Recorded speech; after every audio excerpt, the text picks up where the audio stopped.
Я не верю своим глазам. Сегодня встретился мне зонтик, что очень удивительно. Начало лета, первые дни июня, а вот такие вот красавцы, уже растут. Вот тот шикарнючий гриб, который мы обычно собираем намного позже. А сейчас погода благоприятна и начинают расти зонты. Представляете? Вот это фантастика! Какой он красивенный, стройный, молодой. Вот это зонтяра, вот это настоящая находка сегодня. Настоящая. Ого. На пригорке.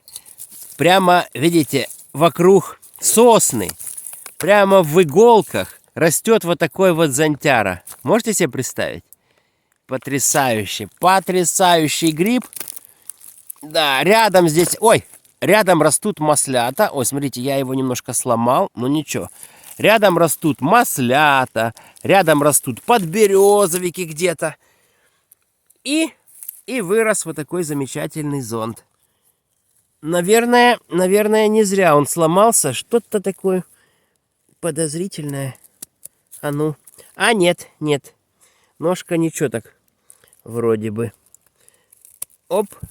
О, видите, чуть дальше отрезал, дальше уже хорошее. Да. У зонтика, как вы все знаете, есть много ядовитых двойников. Ну, не все эти двойники встречаются, конечно, в нашей местности, а если встречаются поодиночке, не массово. Но все-таки перепутать можно. И, кстати говоря, один из таких признаков отличительных съедобного зонта – это подвижное кольцо. И вот почему некоторые не собирают зонтики с закрытой шляпкой, потому что непонятно, кольцо подвижное, неподвижное, приросшее, какое там, непонятно. В общем, для собственного успокоения и гарантии они берут только открытые зонтики с открытой шляпкой, где видно подвижное кольцо, виден цвет пластинок, потому что пластинки тоже имеют большое значение для определения съедобного зонтика пестрого или зонтика высокого.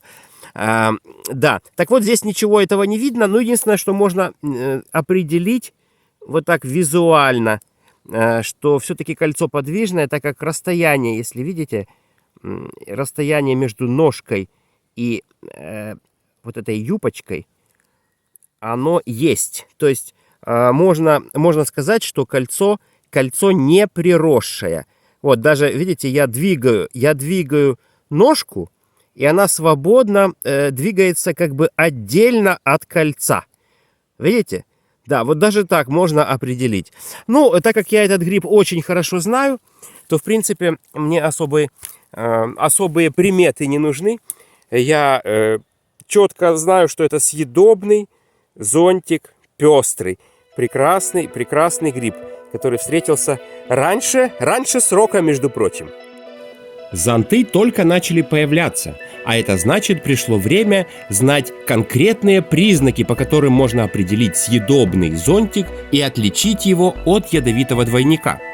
Теперь на примере зонтов, которые я нашел еще осенью, я расскажу об этих признаках четко и конкретно, без воды. Самое первое, на что мы обращаем внимание, это, конечно, его аромат. Потому что запах у него уникальный. Приятнейший грибной запах, причем такой ореховый, можно сказать. Мягкий ореховый запах. Это один из признаков, некоторые грибники считают это основным признаком съедобности зонтов. Поверхность ножки у съедобного зонта, в данном случае зонтик пестрый, всегда покрыта вот такими чешуйками. Видите? Это тоже один из отличительных признаков вот этой разновидности съедобных зонтов. Далее, очень важно обратить внимание на пластинки. Вот, посмотрите на них. Пластинки. Они должны быть слегка кремового цвета. Ни в коем случае пластинки не должны быть чисто белые. Ни в коем случае не должны быть серые, тем более какие-нибудь там зеленые или с оливковым оттенком, только вот такие слегка кремовые. Но когда зонтик совсем молодой, еще, так сказать, цвет пластинок не особо явный, но все равно видно кремовый такой оттенок, все равно виден.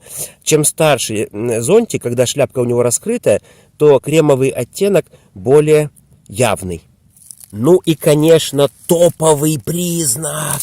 Ребята, будете знать этот признак, никогда не ошибетесь.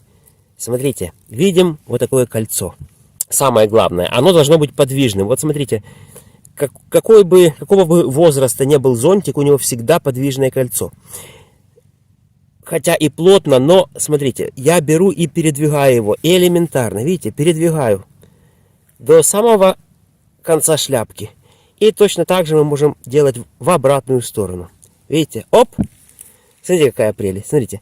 Хотя само кольцо держится довольно плотно на ноге, видите, плотно, но оно все равно с небольшим хоть усилием, но движется. Смотрите, какая прелесть. Опа! Опа! Опа!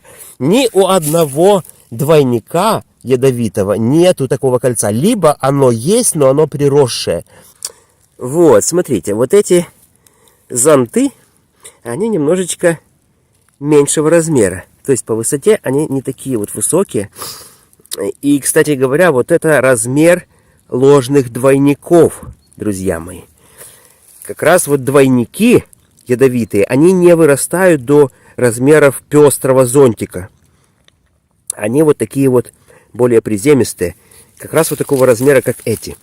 Поэтому многие сомневающиеся грибники, они собирают только пестрый зонтик, только высокий и только с раскрывшейся шляпкой. Ну, это ваш выбор. В грибах существует один самый важный принцип. Не уверен, не бери. Поэтому это очень правильное будет решение с вашей стороны. Ну, в данном случае я уверен на 100%, что это самый настоящий съедобный зонтяра. Вот видите, явно какая ножка у нас с чешуйками, да? Явно у нас колечко подвижное. Видите, как оно двигается? Раз. Для того, чтобы не путать зрителя, в этом ролике речь пойдет о зонтике пестром. Хотя есть и другие съедобные зонты, например, зонтик краснеющий или зонтик оливье. Эти зонтики немного отличаются от пестрого, например, меньшими размерами, изменением цвета на срезе и отсутствием чешуек на ножке. Однако, чтобы признаки отличия съедобного зонта были четкими, рассматриваем именно зонтик пестрый. Итак, подытожим основные признаки съедобного зонта. Первое. Подвижное кольцо на ножке. Это самый основной признак. Второе. Приятный ореховый запах. Третье. Пластинки бело-кремовые. Не серые, не зеленоватые и не чисто белые. Четвертое. Ножка покрыта чешуйками. Однако это относится только к зонтику пестрому. Пятое. Высокий размер. Это тоже относится только к пестрому зонтику. Да, все ядовитые двойники всегда невысокие, а пестрый зонтик всегда большого размера. Некоторые грибники, когда собирают зонты, собирают только шляпки. Ну, раскрытые, закрытые, но только шляпки. Почему? Потому что ножка довольно жесткая, поэтому они ее срезают и оставляют просто в лесу, выбрасывают и берут только шляпки. Но я этого не делаю.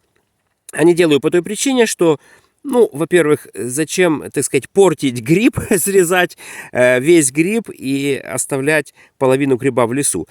Ножки можно высушить и сделать прекрасную грибную приправу, между прочим. Да, ножка жесткая сама по себе, особенно у взрослых грибов. То есть что-либо приготовить из нее не очень, в общем, будет вкусно и удобно пережевывать. А вот сделать грибной порошок, вот это будет замечательно.